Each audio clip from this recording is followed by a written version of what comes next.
Kami kembali datang dalam ucapan syukur. Terima kasih Tuhan karena sungguh Engkau baik dan Engkau menyatakan kebaikan-Mu di dalam hidup kami. Kembali sore hari ini kami akan belajar dari kebenaran firman-Mu yang kiranya mengarahkan hati dan pikiran kami untuk semakin mengenal diri kami. Dan terima kasih karena Engkau menciptakan kami sempurna dan rencana-Mu itu hadir dalam hidup kami. Berkati waktu ke depan, baik hamba-Mu yang menyampaikan, semua kami yang mendengar, juga diskusi di antara kami. Tuhan tolong agar pada akhirnya kami bukan hanya jadi pendengar firman yang setia, tapi mampukan dengan kuasa, dengan pertolongan dari Roh-Mu yang kudus, kami dimampukan menjadi pelaku-pelaku firman-Mu dalam hidup kami, di dalam masa muda kami. Bersabdalah ya Tuhan, kami umat-Mu sedia mendengarnya.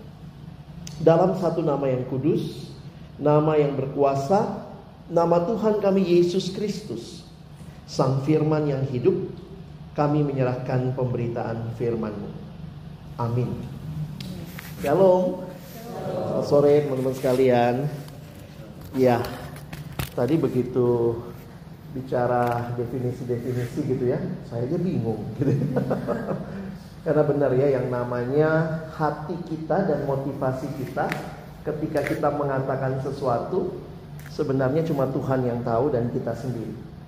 Jadi bisa saja berbagai kalimat baik yang mungkin harusnya self-love, tapi sebenarnya itu juga diri defense mechanism kita untuk berkata I am nothing, atau mungkin sebenarnya kita sedang tidak menerima diri kita. Dan itu banyak terjadi juga di antara orang-orang yang mungkin dalam pergumulan ya, punya kelebihan saudara ya. Saya kasih contoh begini. Yang cakep kadang gak ngerasa dia cakep, gitu ya. Waktu dibilang kamu cakep ya, oh enggak lah gitu ya. Walaupun juga mungkin pada titik tertentu gitu ya, aku apalah artinya. Kamu pinter ya, oh enggak, gue gak pinter-pinter amat gitu ya. Ini lebih pinter gitu ya. Ada aja orang yang seperti itu. Ada juga orang waktu ditawarin pelayanan gitu ya, kamu pelayanan ya, jangan saya. Itu benar-benar jangan. Coba. Atau nanti gini, dalam hati, jangan saya, dalam hati, lalu lu paksa 3 kali lagi gue mau. Jadi memang jujur teman-teman, akhirnya kita akan melihat lebih dalam ya. Di dalam anugerah Tuhan tidak ada yang tersembunyi. Hidup kita, motivasi kita di hadapan Tuhan ya. Karena itu waktu membahas tentang hal ini, saya mau katakan begini teman-teman ya. Baik self-love maupun self-hatred ini, kalau kita lihat, saya lebih senang menggunakan pertanyaan ini. Bagaimana kita mencintai diri dalam kebenaran? Karena kalau kita kontraskan, saya setuju tadi ya, yang Robin bilang ya, yang namanya kita mengasihi diri itu kalau tidak dijaga keseimbangannya, mengasihi diri nanti pitfallnya itu mengasihani diri atau bahkan jadi selfish. Di sisi lain, self-hatred ini, ya ini udah saudara kandung, saudara sepupu dia sama minder, yang sebenarnya tidak bisa menerima diri. Dan masa-masa biasanya di masa-masa remaja khususnya itu mencari identitas, maka banyak remaja yang waktu lihat cermin ya. Teman saya bilang itu cermin adalah sahabat yang gak bisa bohong. Maksudnya apa? Sekali jelek tetap jelek. Mau gimana gitu ya. Dan waktu lihat di hadapan cermin, banyak orang yang akan mulai berpikir, Tuhan serius gak sih ciptain saya? Yang mana hidung Tuhan? Yang mana hidung? Masa muka gue hidung semua? Gitu kali ya. Jadi memang realitanya, ya ini hal-hal yang bahkan mungkin jadi hal yang membuat kita merasa kita cukup baik, tapi waktu kita evaluasi diri lebih jauh, saya ingatkan supaya kita sama-sama mengevaluasinya di hadapan Tuhan yang tahu isi hati dan semua kehidupan kita ya. Karena itu dalam psikologi modern, waktu orang bilang menerima diri adalah solusinya, tapi banyak orang yang waktu habis menerima diri tetap kosong saudara.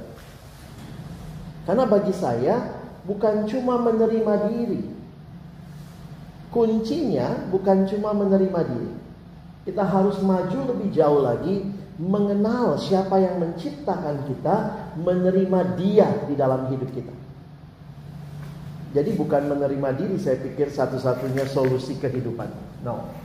Banyak anak muda bingung membedakan antara self love yang benar dan yang egois. Nanti kita bicara juga. Dan bagaimana benar-benar mencintai diri tanpa jatuh pada self hatred atau egoisme. Kita perlu punya cara pandang yang tepat melihat diri. Karena kalau kita melihat diri kita terlalu tinggi, jadinya sombong. Melihat diri terlalu rendah, jadinya minder. Sombong sama minder itu saudara kembar ya, satu keluar, satu ke dalam. Saya agak sulit menerima waktu ada orang yang lebih dari saya. Makanya dulu saya ingat ya, kita harus jadi orang Kristen yang sebenarnya melihat diri di hadapan Allah. Itu benchmarknya. Bukan melihat diri di hadapan sesama. Kalau melihat diri di hadapan sesama, ketemu yang lebih pintar, lebih jago, lebih cantik, lebih kaya, minder. Begitu lihat diri di hadapan sesama, ketemu yang lebih bodoh, lebih miskin, lebih gak berpendidikan, sombong. Tapi waktu kita lihat diri di hadapan Allah, oh iya ya, saya yang pintar, yang kaya, yang cantik, yang ganteng, dia yang mungkin dalam hal-hal fisik tidak sebaik saya, tapi di hadapan Tuhan kita sama-sama manusia berdosa. Maka perlu punya cara pandang yang benar ya. Nah, teman-teman, saya mau ajak kita lihat sebentar ya. Yuk kita sambil belajar sama-sama ya. Yang pertama poin yang saya mau sharingkan supaya kita bisa paham tentang self love, self hatred ini adalah Allah menciptakan kita dengan nilai dan tujuan. Kalau kita mengingat penciptaan, ingat baik-baik, tidak ada satupun dari kita yang punya harga diri kita dari dalam diri. No. Itu dikasih sama Tuhan. Jadi waktu Allah menciptakan manusia, dikatakan manusia gambar Allah. Jadi manusia gak dibilang begini, nanti kamu jadi gambar Allah. Tidak. Begitu dicipta, gambar Allah. Jadi ini sesuatu yang tidak perlu kita perjuangkan. Bukan sesuatu yang harus kita gain something supaya dapat. Tetapi ini sesuatu yang given. Makanya dalam kekristenan kita perlu kenal Allah menciptakan kita dengan nilai dan tujuan. Kadang-kadang kan kalau kita hidup sehari-hari ya, orang tua suka gitu ya. Begitu anaknya lulus, iya nih, udah lulus nih, udah jadi orang. Ih, tadinya setan. Emang apa tadinya? Monyet. Kok bisa bilang begitu, udah jadi orang? Tuhan gak bilang gitu. Kalau kamu lulus kuliah, kalau kamu nanti dapat kerja bagus, kalau kamu uang banyak, kamu gambar Allah. Tidak. Start from the beginning. Kamu gambar Allah. Itu identitas yang diberikan, nilai yang diberikan kepada kita. Sehingga kita mesti lihat Allah membentuk kita secara unik. Dan mungkin kalau kita bicara lebih jauh personal ya, di dalam Mazmur 139, coba kita baca ayat ini sama-sama ya. Yuk, 1, 2, ya. Sebab Engkaulah yang membentuk buah pinggangku, menenun aku dalam kandungan ibuku. Aku bersyukur kepadamu oleh karena kejadianku dahsyat dan ajaib.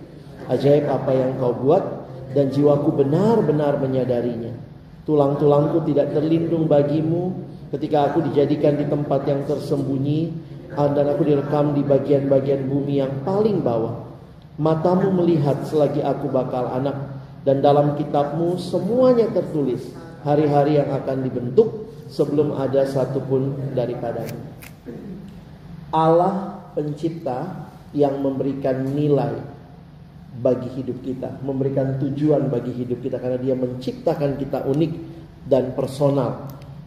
Lalu yang tadi saya bilang, kita diciptakan menurut gambar Allah. Ini identitas yang dikasih. Dunia selalu bicara perjuangkan identitas.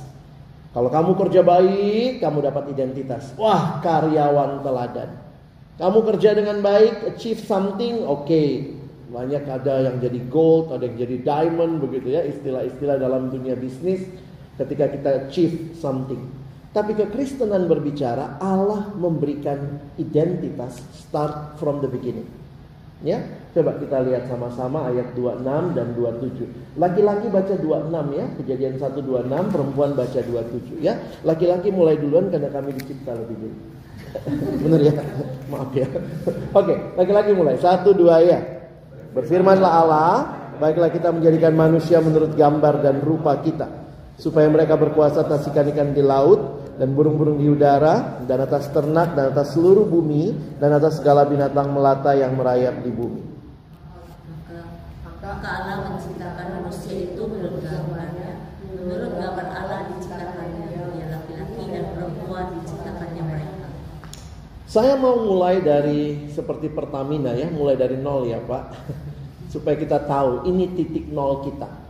Kita tidak dicipta untuk mendapatkan identitas, tapi kita sudah diberi identitas dan kita diminta menghidupi identitas itu. Kalau dikatakan gambar Allah, sebenarnya apa yang terkandung di dalamnya? Gambar menyatakan wujud dari sesuatu yang digambarkan. Contoh ya, kalau kita masuk ke kelas di sekolah atau di kampus begitu ya, beberapa kantor juga, di depan selain burung Garuda ada siapa berdua? Presiden sama wakil presiden ya, yang nyengir terus, kita nggak pernah bales ya. Waktu saya ingat saya datang ke satu anak SMP ya, SMP, terus kemudian saya tanya, mana presiden kita? Terus semua tunjuk itu. Saya tanya, kalau itu presiden kita, numpang tanya, di sekolahmu ada berapa presiden? Karena semua kelas punya satu. Itu bukan presiden kita, itu cuma gambarnya. Tapi itu bukan gambar sembarangan, itu gambarnya presiden. Makanya kalau kita bakar, penjara. Kira-kira gitu ya. Jadi gambar menunjukkan siapa yang digambarkan. Waktu dikatakan manusia gambar Allah, apakah manusia Allah? Bukan, kita cuma gambarnya. Tetapi kita adalah makhluk yang dicipta untuk menggambarkan Allah. Makanya kalau manusia bikin patung dan kita sembah, yang kita permalukan bukan cuma Tuhan, tapi kita sedang mempermalukan diri kita. Karena kan Tuhan ciptakan kita untuk menggambarkan Dia. Terus kita bilang, aduh saya kurang menggambarkan Dia, saya bikinlah patung yang ini Tuhan. Lalu kita sembah patung itu, maka dua yang kita nista, Allah dan diri kita yang diciptakan segambar serupa dengan Allah. Jadi nilainya itu terkandung di dalamnya. Teman-teman, gambar Allah berarti kita menyatakan Allah melalui hidup kita.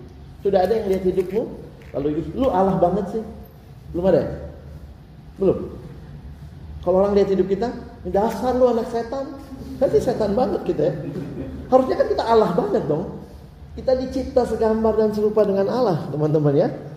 Nah, kenapa saya mulai dari titik ini? Sehingga waktu kita mengerti penciptaan yang sangat detail. Coba lihat tadi, detail banget Tuhan ciptanya. Sampai Daud berkata, tulang-tulangku tak terlindungi bagimu. Ketika aku dijadikan tempat tersembunyi, aku direkam di dalam bagian bumi yang paling bawah. Kalau pencipta menciptakan kita, maka jangan lupa, pencipta yang menciptakan kita, Dia mengasihi kita. Sehingga kalau kita bicara self-love, perlukah kita mengasihi diri kita? Ya harus sebenarnya. Karena apa? Pencipta kita juga adalah pencipta yang mengasihi kita. Jadi ini self-love yang benar ya. Harusnya manusia juga dimulai, self-love dimulai dengan mengenali seberapa berharga kita bagi Allah. Masa Allah begitu mengasihi kita, peduli dengan hidup kita, bahkan Dia kirim anaknya Yesus mati buat kita, kita sendiri gak peduli sama hidup kita. Kita sendiri gak mengasihi hidup kita. Tapi memang yang menjadi masalahnya ketika self-love sudah juga jatuh dalam dosa. Bayangkan self-love bicara diri, sementara dosa, mungkin biar gampang kita ingat, dosa itu titiriri, mati-matian untuk diri sendiri. Bolehkah kita berjuang untuk diri? Boleh harusnya. Berjuang supaya bisa makan, bisa dapat hak ini dan itu. Tetapi ketika dosa masuk, maka manusia mencintai dirinya dan menjadikan dirinya segala-galanya. Fokusnya adalah dirinya. Sehingga kita harus bicara self love sejauh kita berbicara Allah yang menghargai kita, Allah yang mengasihi kita. Nah, realita ini waktu jatuh dalam dosa yang terjadi apa? Self love-nya akhirnya berpusat pada diri sendiri. Sebenarnya kalau kita perhatikan waktu Allah ciptakan kita, kita adalah makhluk yang harusnya terpusat kepada siapa? Harusnya kita terpusat kepada siapa? Kepada pencipta. Harusnya itu. Begitu kita terpusat pada diri kita, maka self love kita juga distorted. Nanti saya kasih contohnya lah ya. Nah, di sisi yang lain, manusia yang jatuh dalam dosa, yang kedua ya, ini bahaya dari self hatred yang terselubung. Kenapa banyak dibahas belakangan ini? Karena kadang-kadang kalimat-kalimat yang terlihat seperti self love. Banyak tadi kalimat ambigu ya, yang waktu kita gali lebih dalam, wah ini bisa bahaya nih. Be yourself. Terus kemudian dia bilang, gua gay, mau apa? Be myself. Is it yourself? Makanya saya bilang, kalau kita bahas self love, self hatred, terlepas dari Tuhan yang mencipta, standarnya apa? Be yourself yang sudah jatuh dalam dosa, atau be yourself yang penciptamu mau kamu dari awal menggambarkan dia. Nah ini pertanyaannya lagi, yang mana yang sedang standarnya siapa yang kita pakai? Ada yang bilang, saya memang suka nyolong bang, gitu ya. Saya memang suka mencuri, mau apa? This is myself.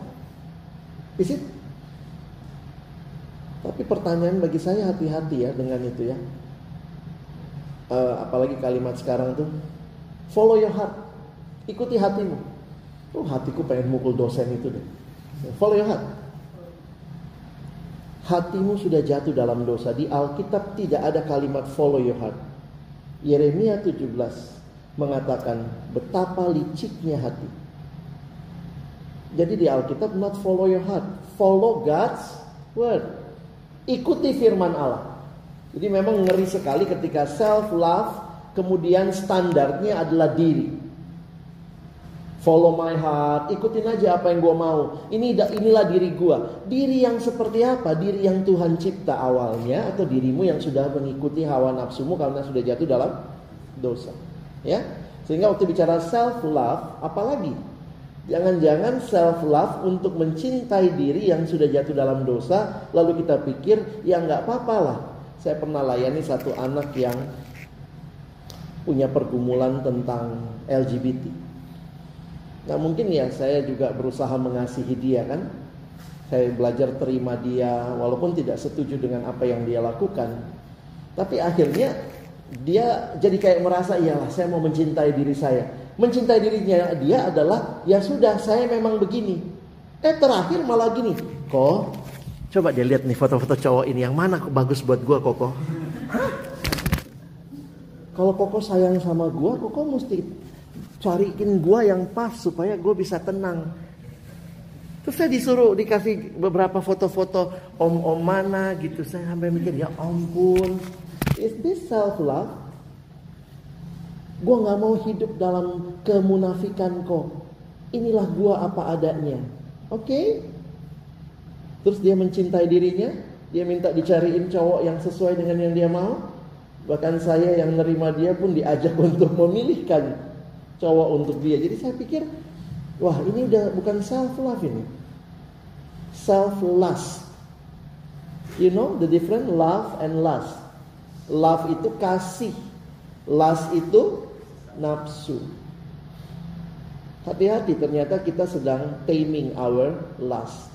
We are not really love. Karena love itu standarnya adalah Tuhan yang mengasihi kita.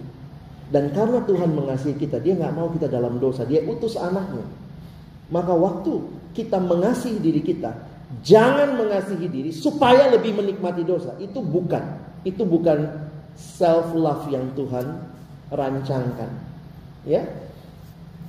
Nah, Yesus berkata begini ya. Jawab Yesus waktu ditanya, kasihilah Tuhan Allahmu dengan segenap hatimu, dengan segenap jiwamu, dengan segenap akal budimu. Itulah hukum yang terutama dan yang pertama. Dan hukum yang kedua yang sama dengan itu ialah kasihilah sesamamu manusia seperti dirimu sendiri. Sebenarnya dalam pergumulan teologi, coba kalau teman-teman sedikit teologis melihat ayat ini, ada berapa perintah di sini? Ada yang bilang 2 perintah. Kasihilah Tuhan Allahmu, kasihilah sesamamu manusia. Ada yang bilang enggak, ada 3 kok. Kasihilah Tuhan Allahmu, kasihilah sesamamu, dan kasihilah dirimu sendiri. Pertanyaannya ada berapa perintah? Lebih setuju yang mana? 1 aja. Yang pertama, ya. Ayo lompat kemana? Yang bentuk perintah cuma 2. Kasihilah Tuhan Allahmu, kasihilah sesamamu seperti dirimu sendiri. Kalimat ini mau menyiratkan bahwa sebenarnya tanpa disuruh, kalau kita benar-benar benar, kita akan mengasihi diri kita. Sehingga kasihilah sesamamu seperti kamu juga memang sudah mengasihi dirimu sendiri. Nah, waktu saya mengerti ayat ini, lalu kemudian ketemu dengan orang yang bilang kalimat ini, pemuda remaja. Ya, aku kan emang orangnya kayak gini, kamu harus terima aku dong. Nah, pertanyaannya ini sebenarnya dia mengasihi dirinya, atau jangan-jangan dia sedang menutupi hal yang membuat dia harusnya berubah. Saya ketemu beberapa orang di persekutuan di kantor ya, saya beberapa kali pergi ke kantor-kantor gitu terus melayani ya. Terus ada kemudian yang bilang gini, ya saya di sini paling ditakuti Pak. Biasalah ada ibu-ibu misalnya cerita, saya di sini paling ditakuti Pak. Wah, pokoknya semua itu nggak ada yang berani sama saya di sini. Wah, saya terkenal paling galak Pak. Kok dibilang galak, seneng ya? Saya bilang dalam hati saya, pengurus persekutuan terus begitu, yang datang persekutuan juga malas sekali ketemu dia ya. Wah, saya di sini paling galak Pak, terkenalnya begitu. Saya pergi ke sekolah juga ada begitu ya, atau guru yang datang, wah Pak, saya memang paling galak di sini. Wah, anak-anak semua takut sama saya. Kadang saya mikir, maksudnya apa nih? Saya harus terima kamu galak. Coba, apalagi ngomongnya ke hamba Tuhan, terus saya mesti dalam nama Yesus, galaklah kau senantiasa. Teruslah galak, teruslah tidak usah berubah begitu. Jadi kadang saya mikir sebenarnya orang-orang yang sedang mencintai dirinya, atau sebenarnya secara tidak sadar dia pikir dia sedang mencintai dirinya, tapi sebenarnya dia mungkin sedang tidak menerima dirinya, atau dia mau orang melihat dia seperti itu. Jadi akhirnya waktu saya lihat di satu buku ya, ternyata self hatred itu ada berbagai bentuk terselubung teman-teman. Ada yang namanya denial, ada yang namanya perfectionism, dan ada yang namanya self sabotage, sabotase. Tapi ini semua sebenarnya satu aja, self hatred. Contoh, kalau denial, dia mengabaikan kelemahan diri dan menutupi dengan sikap apatis. Gua memang cerewet, mau apa? Udah, nggak bisa. Saya nggak bisa berubah. Seolah-olah itulah, this is the final answer. Itu denial. Orang seperti ini sebenarnya dia mungkin tidak pernah sungguh-sungguh bergumul dengan hal itu. Dan bahkan tidak bisa melihat anugerah Tuhan sebagai hal yang bisa menolong dia berubah. Perfectionism, saya ketemu juga orang yang mencintai dirinya hanya jika memenuhi standar tertentu. Yang begitu gagal, gila, galaunya tingkat dewa. Karena selalu standarnya perfect. Aduh, gue dapat 9,9. Aduh, kesel banget gue. Ya ampun, yang lain padahal berapa lu? 6, 5. Dia 9,9 tuh kayak gagal, pulang, sad banget gitu ya. Ada anak-anak yang dibesarkan mungkin karena tuntutan orang tua. Hati-hati juga, kita jadi perfectionism.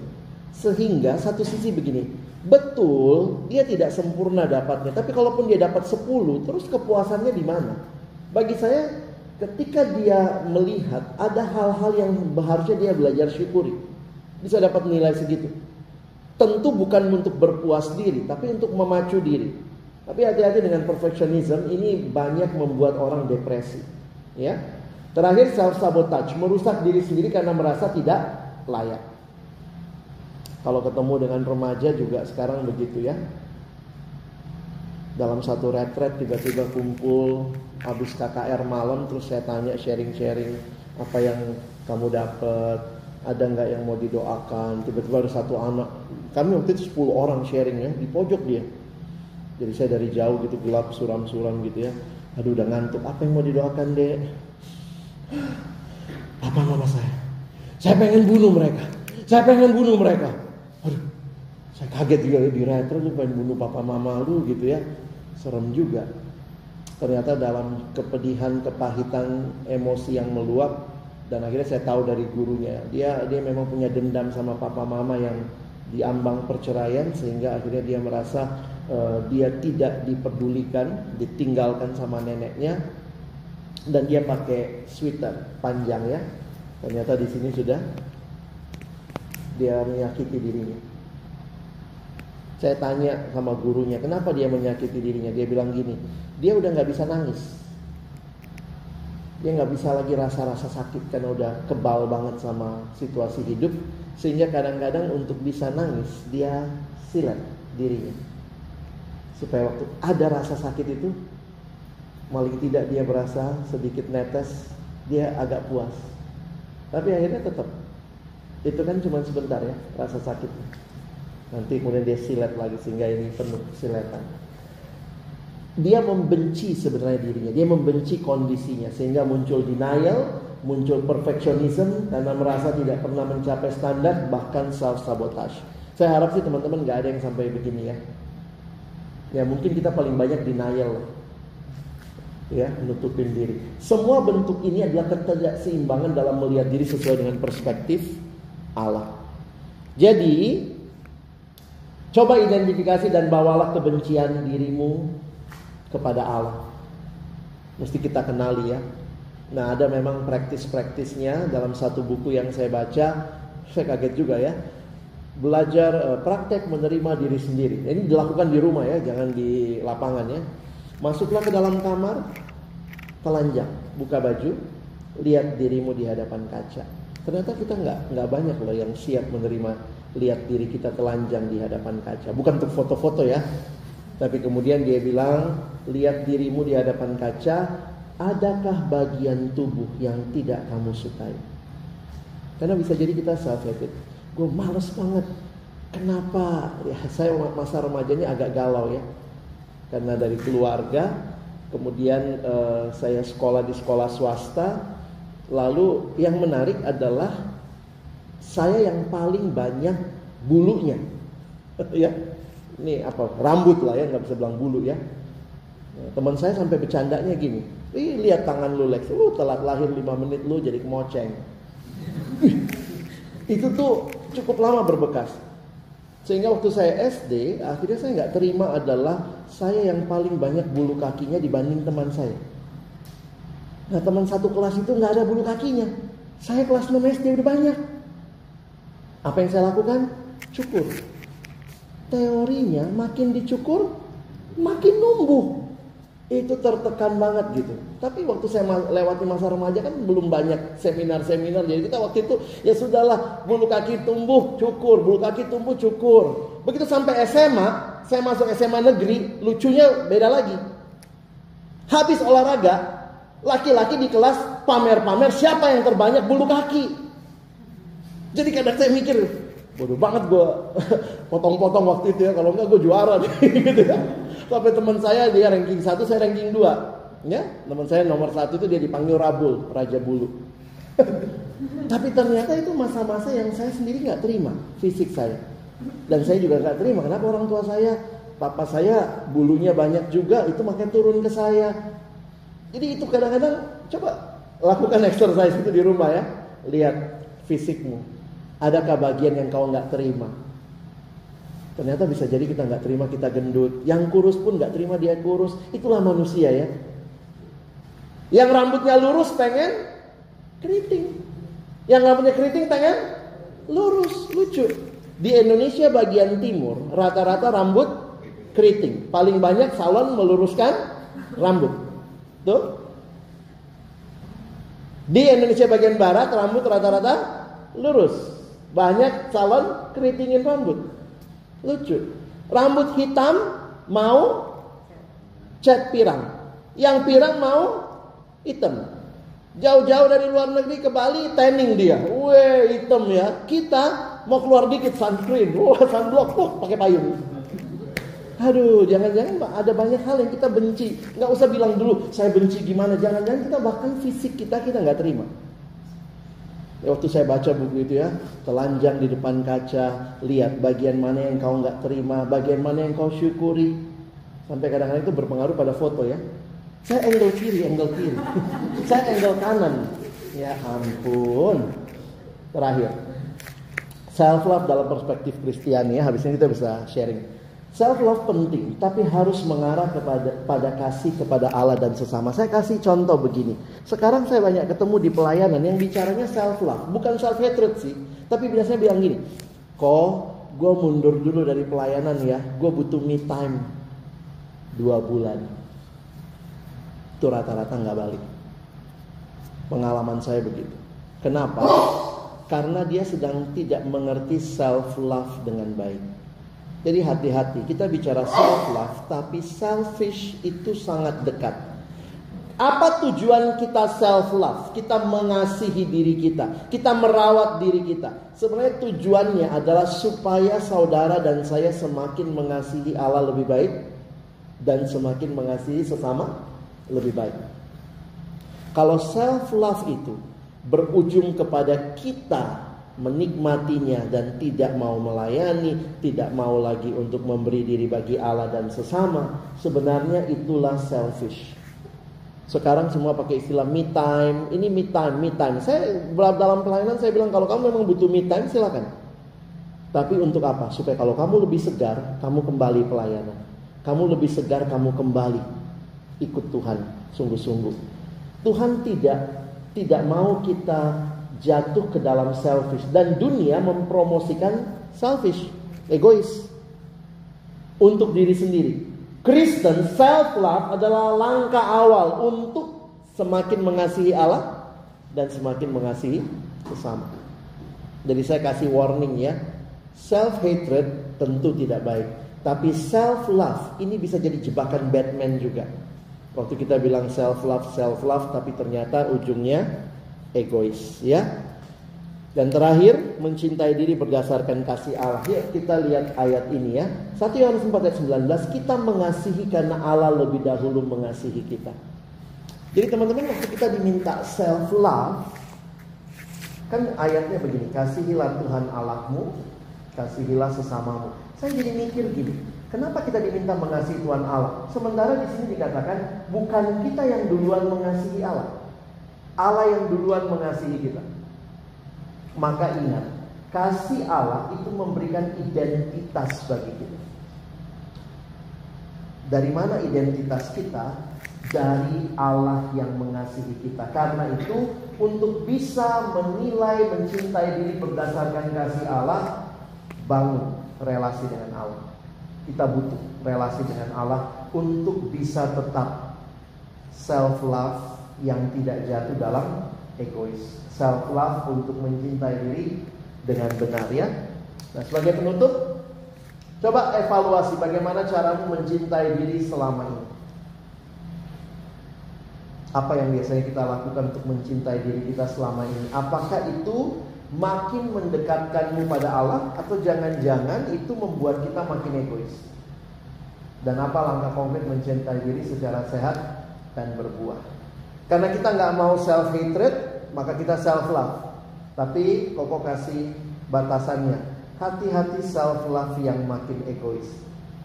Karena self love itu harusnya makin membuat kita mengasihi Allah dan melayani sesama. Oke, silakan nanti teman-teman boleh pikirkan dan kita bisa diskusi. Ada pertanyaan, saya persilahkan kalau ada yang mau tanya. Mungkin mau memandu kita. Kita boleh silakan Alex ya. Kita kan disuruh untuk mengasihi sesama, mengasihi diri.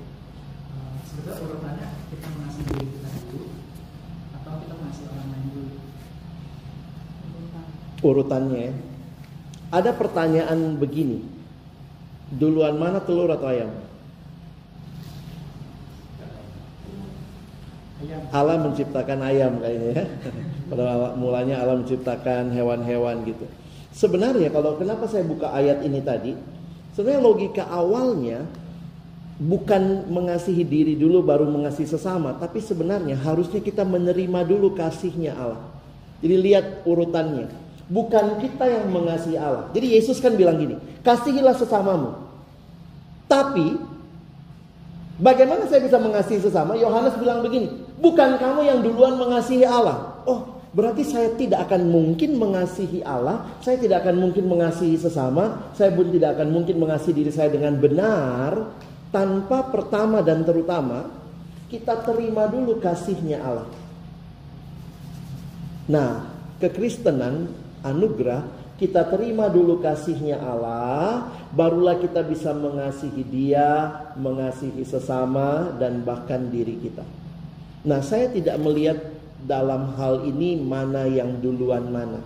Tapi begitu kamu sudah terima kasihnya Allah, kamu akan semakin bertumbuh menerima dirimu, mengasihi dirimu, dan kamu akan semakin bertumbuh mengasihi sesama. Itu perjalanan yang seringkali akan kita alami sampai seumur hidup. Saya sulit terima orang lain. Ternyata beberapa hal masalahnya di saya, karena saya nggak terima diri saya. Kalau lihat orang lebih pintar, kadang-kadang jujur, apa respon kita? Pintar banget sih, jatuh lu, geger otak, hilang semua. Itu respon-respon kita. Sebenarnya kita lagi mau bilang apa? Tuhan, kenapa dia lebih pintar? Tuhan ini nggak adil jadi Tuhan, kurang bagus jadi Tuhan. Gantian. Jadi sebenarnya poinnya kalau kita nggak terima Tuhan, sebenarnya kita juga akan sulit menerima diri kita, menerima sesama. Tapi begitu kita menerima Tuhan, kayak kuncinya udah dapet, maka Tuhan akan menolong kita makin mengasihi Dia. Kita makin bisa lihat orang, kita makin terima diri, kita makin mengasihi sesama. Itu sebuah proses yang bagi saya udah timbal balik. Dan itu akan terjadi seumur hidup. Mungkin gitu kali ya. Sama-sama ya. Saya kan banyak ya ajaran yang harus ngasih diri dulu gitu, gimana bisa ngasih orang lain kalau misalnya diri sendiri. Iya ya. Kalau saya balik dulu, lu udah terima Yesus belum? Kalau udah terima kasihnya Yesus, saya selalu ingat ya, kemarin waktu khotbah Natal, indah banget loh. Bahasa Indonesia gampang ya. Kita terima, baru bisa kasih. Makanya kita kalau ini terima, kasih. Apa tujuannya kita terima? Supaya bisa ngasih. Iya dong. Saya kalau kasih berkat ya di gereja, kalau pendeta angkat tangan kasih berkat tuh jemaat kan banyak yang begini ya. Satu kali saya datang di satu gereja kaget juga. Itu yang terima berkatnya dia begini. Jadi waktu saya begini dia begini ya. Itu kayaknya semua dia ambil gitu ya. Tapi pertanyaannya begini, waktu kita menerima berkat, sebenarnya kita siap nggak menjadi berkat? Makanya beberapa kali saya bilang gitu, saudara yang siap jadi berkat, silahkan begini ya. Kadang-kadang kita cuma senengnya begini. Nah ternyata Alkitab bilang, bukan kita yang mengasihi Allah, Allah yang mengasihi kita. Kita terima dulu kasihnya, barulah kasih kita bisa kepada Allah dan sesama, bahkan bagi diri sendiri. Itu perjalanan, saya lebih senang pakai istilah itu ya. Pertumbuhan rohani itu kan cuma dua kuncinya, makin mengasihi Allah, makin mengasihi sesama. Di dalamnya kan pasti menerima diri juga. Dan itu bukan destination. Spiritual growth is not a destination, it's more a journey. Perjalanan, kita makin kenal Tuhan, makin cinta Tuhan. Seperti suami istri lah ya. Gak ada suami dan istri yang udah bilang saya kenal dia sepenuhnya. Coba lihat orang tua kita udah menikah begitu lama, kadang-kadang gitu ya. Mama heran lihat papamu itu. Dalam hati lu kawinin tapi padahal udah sekian lama married masih gue heran lihat papa lu. Apalagi gue yang baru lihat dia berapa puluh tahun, mama udah berganti puluh tahun ya.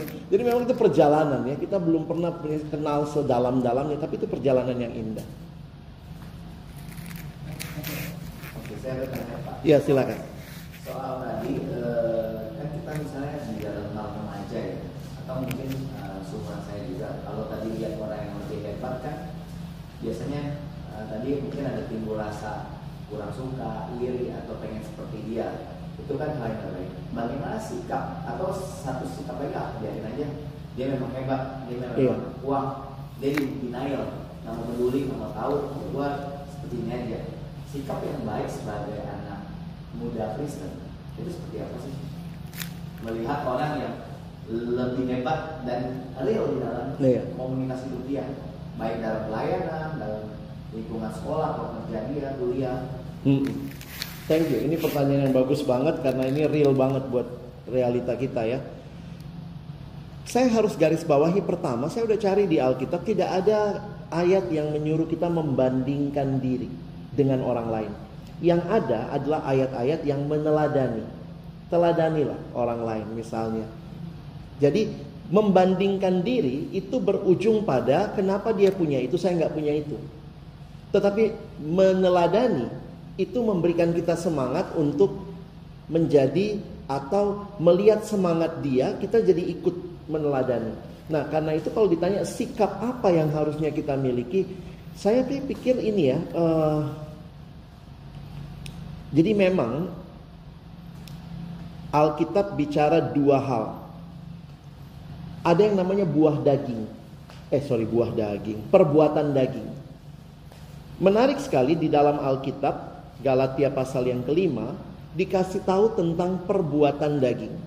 Dia bilang begini, perbuatan daging telah nyata. Itu ada iri hati, percideraan. Nah, apa yang Paulus maksud, saya pakai penjelasannya pendeta Timothy Keller ya. Dia bilang begini, kenapa untuk roh, Paulus pakai istilah buah roh. Tapi untuk daging, Paulus tidak pakai istilah buah daging, dia pakai istilah perbuatan daging. Nanti lihat Galatia 5, 19-23. Di bagian itu dikasih tahu perbuatan daging telah nyata, yaitu percideraan, roh pemecah, itu semua yang jelek-jelek ya. Lalu ada kalimat, tetapi buah roh ialah kasih, sukacita, damai, sejahtera. Nah, dia kasih penjelasan begini. Perbuatan daging itu lahir dari memang hidup yang sudah jatuh dalam dosa. Jadi jangan heran kalau kita lihat orang lain dalam dosa, yaitu yang muncul adalah iri hati. Ih, cantik banget sih, sini main-main itu kator mukamu.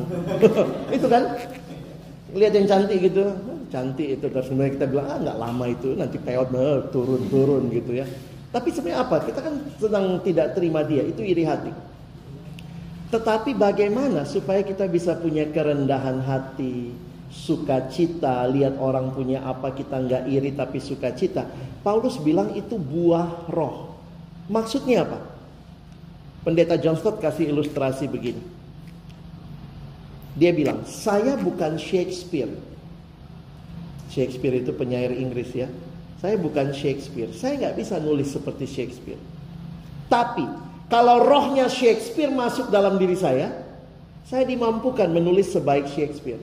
Maka John Stott bilang gini, kita itu nggak mungkin bisa hidup mengasihi, sukacita, damai, sejahtera. Itu bukan natur kita. Natur kita perbuatan daging. Tapi kalau Roh Kudus itu diam di dalam hati saya, maka buah dari kehadiran Roh Kudus, saya bisa sukacita, saya bisa damai sejahtera, saya bisa kemurahan, saya bisa sabar. Itu buah dari Roh, bukan buahmu. Kamu cuma perbuatan daging. Tapi kalau bisa menghasilkan sukacita, damai, sejahtera, kasih, itu pasti buah dari Roh Kudus. Jadi kalau ditanya, bagaimana saya bisa punya sikap yang benar waktu lihat orang lain dengan segala kelebihannya? Mau tidak mau kita mesti buka hati, terima Yesus, izinkan Roh Kudus bekerja, ubah hidup kita. Karena bukan buahnya kita. Itu buah kehadiran Roh Kudus. Makanya saya sangat mengingatkan ya, kalau kita sejak remaja, pemuda, kita buka hati, terima Yesus, izinkan Roh Kudus bekerja dalam hidup kita, menuntun kita. Saya itu dasarnya iri hati. Tapi begitu saya sudah sudah terima Yesus, Roh Kudus bekerja, bertumbuh dalam firman, pelan-pelan kok sekarang saya bisa belajar dari orang lain ya. Saya nggak iri lagi lihat dia. Saya bisa sabar ya. Saya bisa menguasai diri ya. Nah, itu semua adalah pekerjaan Roh Kudus. Nah, itu proses yang namanya bertumbuh secara rohani. Karakter kita makin mirip Yesus. Nah, ini yang kadang-kadang kita nggak banyak memberi diri. Karena kalimat Alkitab itu kalimatnya pasif. Dipimpin Roh Kudus. Jadi bukan kita yang memimpin, dipimpin Roh Kudus. Jadi memberi diri dipimpin Roh Kudus tuh. Nah, ini yang harusnya kita sama-sama lewati. Alkitab bilang begini, kalau roh jahat itu merasuk, Roh Kudus itu memimpin. Roh Kudus itu gak pernah merasuki kita. Kalau orang dirasuk roh jahat, tiba-tiba suaranya berubah, dia jadi bukan dirinya, itu dirasuk roh jahat. Tapi Roh Kudus itu memimpin. Nah kadang-kadang kita bisa menolak pimpinan Roh Kudus. Ngapain lah, gak mau sabar, mau tetap iri hati, gak baca Alkitab, yang ditonton apa? Sinetron gitu ya. Ayo ma, kita bunuh anak tetangga ya. Jadi bayangkan semua yang masuk adalah roh dunia itu. Makin kau lihat, nonton semua film-film yang membuat, saya juga jadi takut loh nonton drakor kalau saya gak dalam Tuhan ya. Karena banyak self love-nya. Self love yang ternyata cenderung egois. Jadi itu balik lagi, kita rajin baca Alkitab, rajin dengar firman, atau kita rajin, kalau yang kita baca semua cerita misteri, komik, misterius, misteri gunung apa, suster ngesot, setan semua ya. Jadi bayangkan yang memimpin kita, yang menguasai pikiran kita semua adalah dendam. Saya baru belajar hukum ini ya, saya kasih sedikit ya. Teman-teman, dulu waktu baca ini Tuhan bilang mata ganti mata, gigi ganti gigi. Serem gak itu? Serem ya, Tuhan kita kok jahat banget, mata ganti mata, gigi ganti gigi. Ternyata itu hukum yang baik sekali. Itu namanya retaliation law. Kenapa retaliation law? Karena Tuhan tahu kita pendendam. Itu hukum pembatasan. Jadi contohnya begini, kalau kaki kita diinjek, atau jangan diinjek lah, keinjek, gak sengaja orang keinjek kaki kita. Manusia yang mau balas dendam maunya apa? Gue injek balik kaki lu. Tapi menariknya manusia begitu. Bukan cuma injek balik kaki lu, gue pengen injek kepala lu, gue pengen injek mulut lu, gue pengen injek. Makanya Tuhan kasih pembatasan, kalau yang rusak mata gantinya mata. Itu bukan serem, itu bagus. Karena Tuhan tahu kita pendendam. Gila dia gampar gue pengen gampar balik. Gampar mamanya, gampar papanya, gampar cicinya, gampar kokonya. Itu kita. Makanya waktu kita bisa mengasihi, mengampuni, itu pasti bukan kita. Itu Roh Kudus yang diam di dalam kita. Nah pertanyaannya, kita memberi diri dipimpin gak? Nyambung pertanyaan kedua. Ya. Tadi kan bagaimana sikap kita terhadap orang yang lebih dari meneladani lah ya, kurang lebih. Nah pertanyaan itu, kalau jika kita lebih yang lebih seperti lebih ganteng, lebih kaya, lebih keren, lebih kan sekarang zamannya sosmed kan, banyak orang kalau cantik cewek di foto yang cantik lagi seksi, atau dia dapat makan mewah, dia makan sampai yang bagus, angpau 77 juta, iPhone Pro Max 16 2. menyangkut dalam hal kisah Yusuf ya.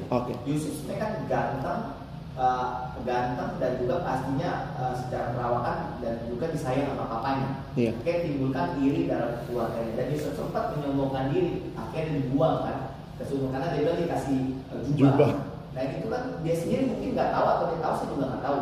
Cuman dengan dia harusnya kan sebenarnya kalau saya menafsirkan ini, sebenarnya Yusuf ini saya tahu, karena sebelum dia ngomong itu kan dia udah hidup bertahun-tahun dengan kakaknya.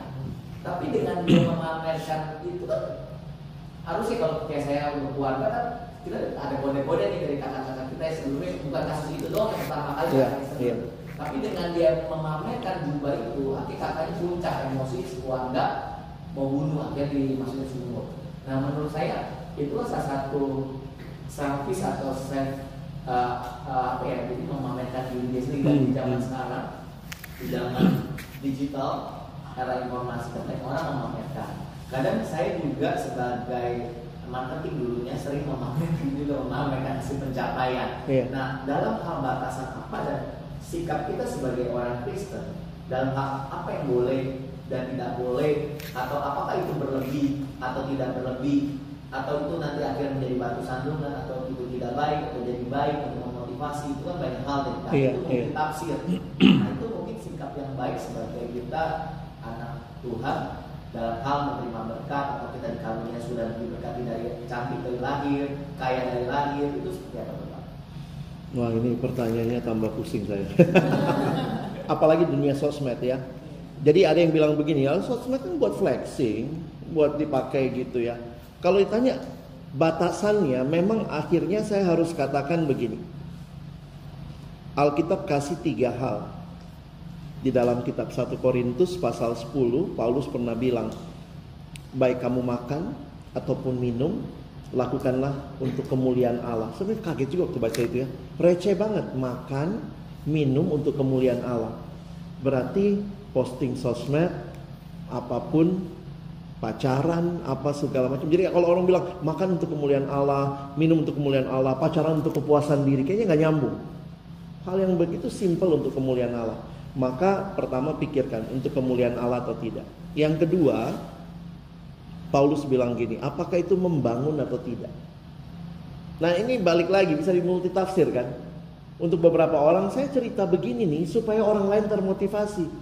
Tapi kan kita nggak bisa kontrol apa respon orang. Tapi pegang dulu lah ya, memuliakan Allah, membangun, berguna. Ini 3 hal yang Paulus kasih rambunya di 1 Korintus pasal 10. Nah, bagi saya sejauh, ya maaf ini saya akhirnya pakai standarnya ini ya. Sejauh kita tulus, jangan berpikir respon orang. Sejauh kita tulus untuk menyatakan itu sebagai mungkin ucapan syukur kita bersyukur Tuhan kasih ini dan itu buat kita punya kegantengan, kekayaan, kita mau bersyukur, kita mau menyatakan saja apa yang ucapan syukur kepada Allah, maka ingat itu medsos kita, itu sosmed kita dalam ketulusan, ya udah. Bagi saya no problem. Tapi bagaimana respon orang, sekali lagi kita nggak bisa kontrol. Ya sudah, kalau kita takut orang berespon, tutup kolom komentarnya, selesai. Coba lihat para artis, termasuk juga saya lihat influencer Kristen, beberapa influencer Kristen, di dalam hal-hal yang dia cuma mau menyatakan syukur biasanya, dia tutup kolom komentar. Supaya orang tidak bilang dia flexing dan segala macam. Jadi ukurannya bagi saya ya, ukurannya bukan orang, respon orang, tapi ketulusan kita. Karena ada juga yang bilang sama saya, Kak, kalau kita misalnya selalu perhatiin respon orang, lama-lama kita nggak posting, buang aja sosmednya. Tapi saya mau di sosmed itu saya menyatakan sesuatu. Maka saya bilang, saya cuma minta ketulusan hatimu. Ya, lebih dari itu kita nggak bisa kontrol respon orang. Tapi kalau kita punya kesempatan, bagi saya kita ngomong ya, ini saya tulis ini sebagai respon ucapan syukur. Saya tiap pagi dulu sharing saat teduh saya di sosmed. Beberapa orang senang, beberapa orang ada yang tiap kali lihat kakak, dia manggil saya, tiap kali lihat Kak Alex begitu saya merasa tertuduh, berdosa, gue belum baca Alkitab hari ini. Ya elah, gue tulus-tulus aja gitu ya, supaya lu baca gitu. Tapi buat dia ternyata respon orang kita nggak bisa kontrol. Jadi jangan stop memberikan influence yang baik, tapi seberapa banyak ininya ketulusan kita. Saya pikir itu sih, supaya kita juga nggak berhenti bersosmed ya. Sosmed gereja itu kira-kira bikin orang gimana? Ada yang pernah pelajari? Sosmed gereja membuat respon orang. Kalau dari data yang saya cari sendiri, iya, banyak orang menilai dari sosmed yang Kristen yang melihat orang, pandangan orang non Kristen ya, melihat bahwa orang Kristen itu diberkati dan lebih superior atau lebih maju karena dari hal banyak yang diposting, dan ini kan sebenarnya 100% benar. Iya. Dan ini pandangan orang yang masih Kristen, sehingga mereka melihat khususnya gereja-gereja yang alirannya memang berbeda dan kita itu memang menunjukkan itu dengan suatu yang lebih glamour dan juga menarik dan kuat dan cantik dan enak dilihat. Enak dilihat ya. Ya seperti itu yang dinilai ya. Nah makanya saya pengen tahu batasan kita apakah itu akhirnya menjadi bumerang, batu sandungan atau hal yang tidak baik. Makanya apa sikap kita yang terbaik ya tadi saya setuju tulus berguna. Memang kalau sesuatu yang berguna dan tulus ya buat apa kita posting sebenarnya itu. Tapi kan problemnya adalah ya memang komen orang. Nah tulus itu nanti kan kita perlu ngobrol sendiri-sendiri. Iya. Nah ini yang sulit, berarti masing-masing. Ini yang ya masing-masing. Karena begini, ada karena saya main di sosmed lama ya. Saya follower juga banyak gitu ya. Terus kemudian ada yang bilang gini lah kalau diskusi di antara influencer gitu ya. Sebenarnya kan urusan kalau lu nggak mau nggak usah lihat. Tapi kan yang bilang tapi kan FYP lewat gitu ya. Ya kalau memang lu nggak suka, nggak usah lihat gitu. Nah memang yang jadi masalah kadang-kadang kita nggak sensitif, khususnya secara jumlah kita Kristen kan minoritas dalam jumlah. Saya nggak mau kita punya mental minoritas, tapi realita jumlah kita minoritas. Sehingga saya setuju, lebih baik kita tampilkan yang berguna. Nah ini ada efek sih. Ini saya coba cermati Pak, diskusi sedikit ya. Ya boleh. Dari hal kemarin ada persengketaan antara sesama gereja Bethel yang merebut jiwa dari salah satu. Kan itu terlihat dari postingan-postingan yang terus dilakukan, sehingga satu orang pastor bisa 1 juta lebih followers, dan akhirnya dari sering dia posting, akhirnya orang berpindah gereja dalam tanda kutip untuk orang yang merasa jemaatnya berkurang.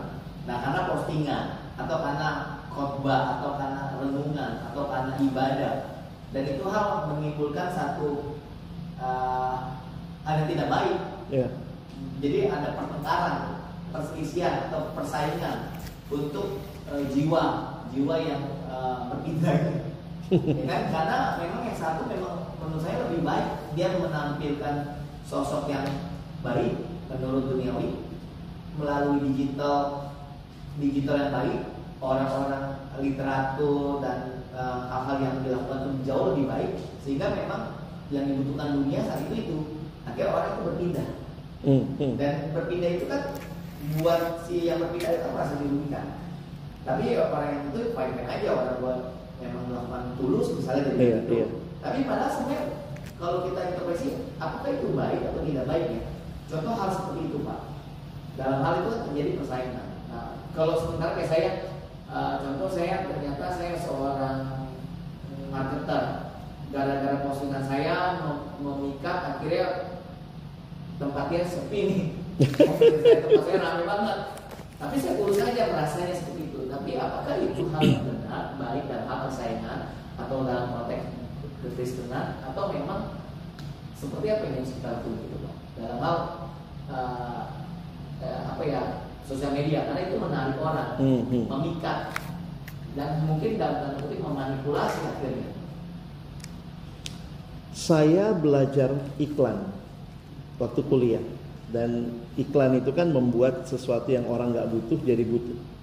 Dari pakai Pepsodent berubah misalnya pakai Colgate, dari pakai ini berubah jadi ini. Nah ini kan persaingan, jadi orang bilang gini ya, salah lu sendiri, nggak bagus lu ini ya promonya di medsos, di IG-nya nggak dikelola dengan baik. Tapi kalau saya melihatnya begini ya, kalau sudah masuk ke situ, itu mirip kayak masuk pasar bebas. Kita nggak bisa lagi bilang, oh dia salah karena dia ngerebut jemaat saya dengan postingan dia. Maka di dalam ilmu komunikasi, termasuk juga ilmu marketingnya, kita tahu ya, promo apa yang baik, mana yang beretika, mana yang tidak. Misalnya tidak boleh menampilkan atau menyebutkan produk lain. Selama dia nggak sebut produknya, itu dianggap iklannya sah. Nah beberapa kali kayak kadang-kadang bentuk pasta giginya mirip gitu ya, walaupun nggak ada tulisannya Pepsodent, tapi ini orang udah tahu lah ini Blue Band berubah jadi margarin ini. Nah itu dalam etika iklan belakangan no problem. Yang penting tidak menyebutkan produknya. Nah jadi kalau misalnya persaingan pasar bebas misalnya tiba-tiba yang sana karena IG yang dia tampilkan dan segala macam membuat orang pindah, saya pikir secara etika sejauh itu tidak menyebut nama, tidak saling menjelekkan, itu no problem. Nah yang kedua ini PR gereja menurut saya. Yang kedua adalah kalau kita mau menjangkau generasi ini, salah satunya adalah di mana anak-anak sekarang hadir. Di sosmed, IG dan TikTok. Nah ini dua hal yang gereja tidak banyak invest. Lalu ketika ada gereja anak muda invest, anak muda kita nonton dan lihat itu, terus kita marah, mereka pindah ke sana. Bagi saya, hati-hati. Itu jangan-jangan kita iri hati. Kita nggak baik-baik mengurusi. Atau ada yang bilang begini, saya pernah ketemu Mbak Tuhan, silakan Pak, anak-anak lihat ke sana, tapi saya menegaskan ciri gereja kita misalnya ya, ada gereja yang sangat kekeluargaan. Jadi dia nggak takut tuh dengan banyaknya iklan seliweran FYP, karena ternyata anak-anak mendapatkan sesuatu yang waktu datang ke sana mungkin mereka nggak dapat.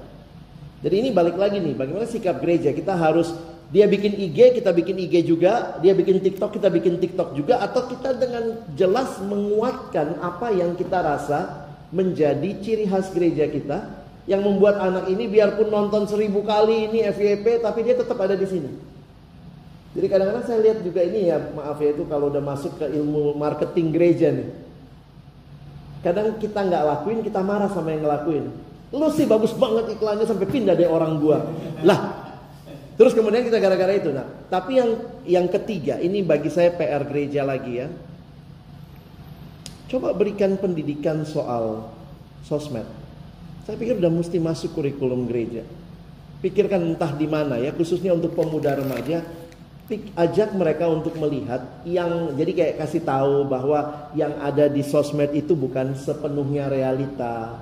Ajar mereka melihat kenapa itu yang muncul, algoritmanya itu bagaimana bekerjanya. Teman-teman yang ada di marketing, social media marketing itu biasanya mengerti kenapa itu muncul, apa yang sedang ditawarkan, apa yang dijual dan segala macam. Saya pikir remaja kita harus berpindah. Jadi kalau tingkatan paling bawah dari sosial media itu pengguna. Tapi di negara maju, orang bukan cuma pengguna, tapi dia sudah naik lagi jadi kontributor, bahkan naik lagi jadi kreator. Nah, anak di gereja mainstream banyak cuman konsumer.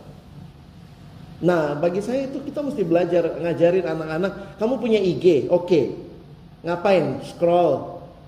Oke, sekarang yuk kita bikin program, kita kontributor. Apa itu kontributor? Bikin sesuatu, misalnya orang punya, kita repost, itu kontributor. Kalau gereja bikin sesuatu, kita komen, itu kontributor. Kamu punya IG, punya TikTok, sekarang kita naik lagi jadi creator. Sebenarnya kita perlu mendidik remaja pemuda, karena apa? Mereka tuh jangan-jangan kita semua tuh cuman konsumer. Dan konsumer itu paling gampang ditipu. Karena dia cuma orang bikin, dia cuma nikmati.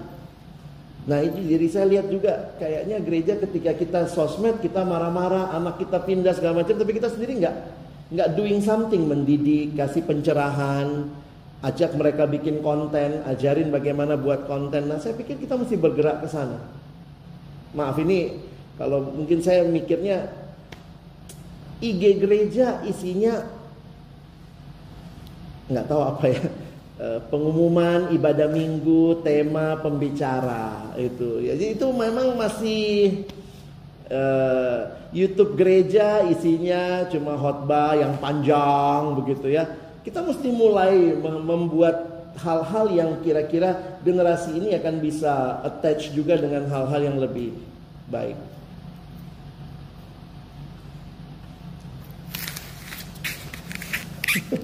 Oke. Thank you. Sama-sama. Ya. Atau ada lagi satu lagi? Solusinya nggak ada? Cukup ya. Oke, terima kasih banyak. Sama-sama.